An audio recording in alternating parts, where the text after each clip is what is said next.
Here's today's In Touch reflection on the promise of peace.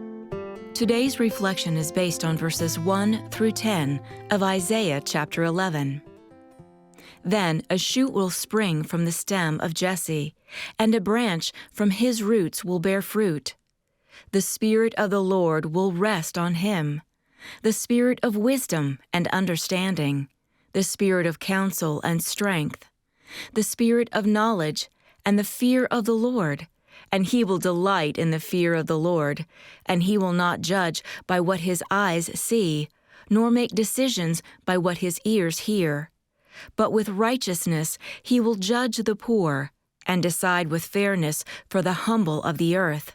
And he will strike the earth with the rod of his mouth, and with the breath of his lips he will slay the wicked. Also, righteousness will be the belt around his hips, and faithfulness the belt around his waist.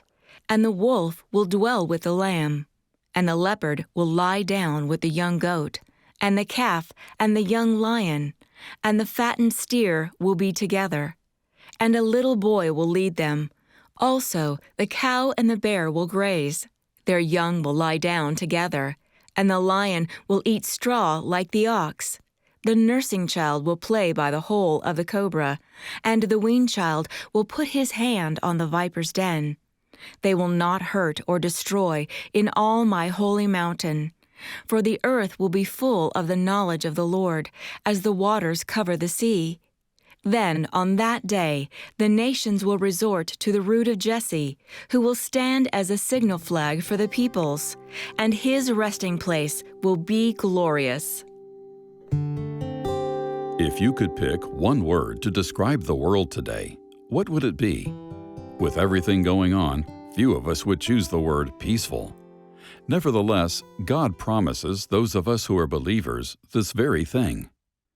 The Hebrew word for peace is shalom, which means so much more than the absence of conflict.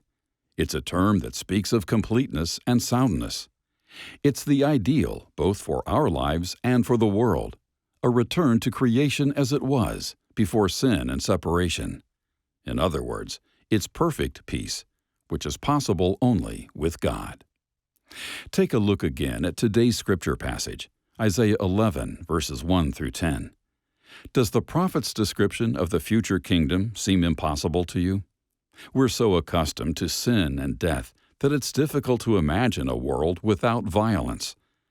They will not hurt or destroy in all my holy mountain, God promises, for the earth will be full of the knowledge of the Lord as the waters cover the sea. Such is the greatness of God's shalom, a reality we can experience in our spirit even now.